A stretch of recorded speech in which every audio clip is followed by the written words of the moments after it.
Allahu Allah, Allahu Allah, Allahu Allah, Allahu Allah, Allah. Hazreti Peygamber emne dedi? Balanın senin aldığındağı olğan akısı, senin balaga olğan mildeti emne kılasın? Bir, el kitaba, жазууну үйrөтөсүң деген сөз ма, сабатсыздыгын жоёсуң деген сөз. Кейбирөө бар, баласын мектепке жибербейт. Туура эмес, бул баларын мектепке жиберүү зарыл. Сен балаңды мектепке жибербесең, баланын келечегине балта чапкан болуп эсептелесиң. Түшүнүктүүбү? Сөзсүз түрдө. Бирок мектепке жиберип, контрольсуз таштаба балаңды. Бул да өтө маанилүү.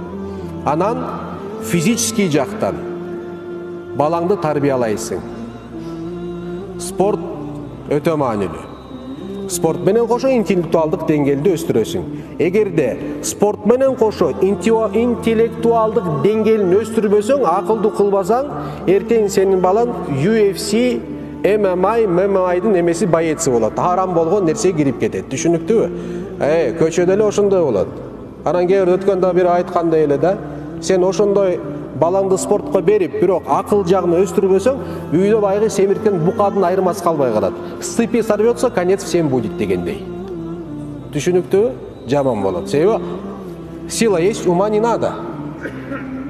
Андай болбош керек. Физиологический жагынан тарбиялап атасыңбы, ошо менен кошо деңгээл, интеллектуалдык деңгээл тигинен дагы өйдө да болуш керек. Бир тепкич өйдө. Bir tepkiç öydödü. Oşonda başkalarına ziyan alıp gelmeydi, teskeri. Uluttun, jerdin, mekendin, emnesi olat.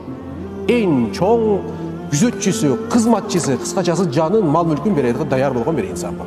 Bolbosa, andaydı kütpöyle koya al baladan.